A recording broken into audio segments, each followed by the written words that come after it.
Washing his disciples' feet. Just before the Passover Feast, Jesus knew that the time had come to leave this world to go to the Father. Having loved his dear companions, he continued to love them right to the end. It was supper time. The devil by now had Judas, son of Simon the Iscariot, firmly in his grip, all set for the betrayal. Jesus knew that the Father had put him in complete charge of everything, that he came from God and was on his way back to God. So he got up from the supper table, set aside his robe, and put on an apron. Then he poured water into a basin and began to wash the feet of the disciples, drying them with his apron. When he got to Simon Peter, Peter said, "Master, you wash my feet." Jesus answered, "You don't understand now what I'm doing, but it will be clear enough to you later." Peter persisted, "You're not going to wash my feet, ever." Jesus said, "If I don't wash you, you can't be part of what I'm doing." "Master," said Peter, "not only my feet, then. Wash my hands. Wash my head." Jesus said, "If you've had a bath in the morning, you only need your feet washed now and you're clean from head to toe. My concern, you understand, is holiness, not hygiene. So now you're clean. But not every one of you." He knew who was betraying him. That's why he said, "Not every one of you." After he had finished washing their feet, he took his robe, put it back on, and went back to his place at the table. Then he said, "Do you understand what I have done to you? You address me as teacher and master, and rightly so. That is what I am. So if I, the master and teacher, washed your feet, you must now wash each other's feet. I've laid down a pattern for you. What I've done, you do. I'm only pointing out the obvious. A servant is not ranked above his master, an employee doesn't give orders to the employer. If you understand what I'm telling you, act like it, and live a blessed life. The one who ate bread at my table.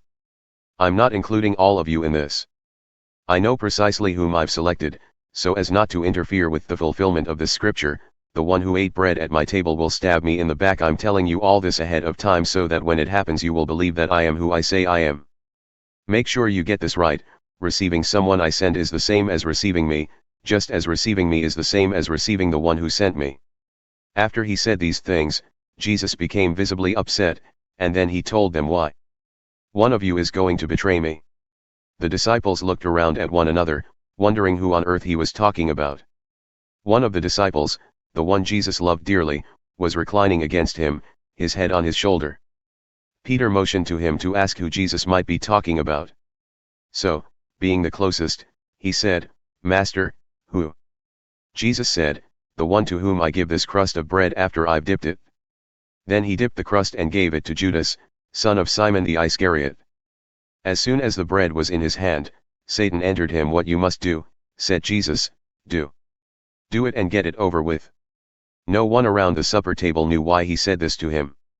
Some thought that since Judas was their treasurer, Jesus was telling him to buy what they needed for the feast, or that he should give something to the poor.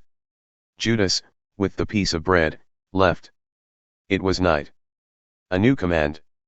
When he had left, Jesus said, "Now the Son of Man is seen for who he is, and God seen for who he is in him." The moment God is seen in him, God's glory will be on display. In glorifying him, he himself is glorified, glory all around. Children, I am with you for only a short time longer. You are going to look high and low for me. But just as I told the Jews, I'm telling you, where I go, you are not able to come. Let me give you a new command, love one another. In the same way I loved you, you love one another. This is how everyone will recognize that you are my disciples, when they see the love you have for each other. Simon Peter asked, "Master, just where are you going?" Jesus answered, "You can't now follow me where I'm going. You will follow later." "Master," said Peter, "why can't I follow now? I'll lay down my life for you." "Really? You'll lay down your life for me? The truth is that before the rooster crows, you'll deny me 3 times.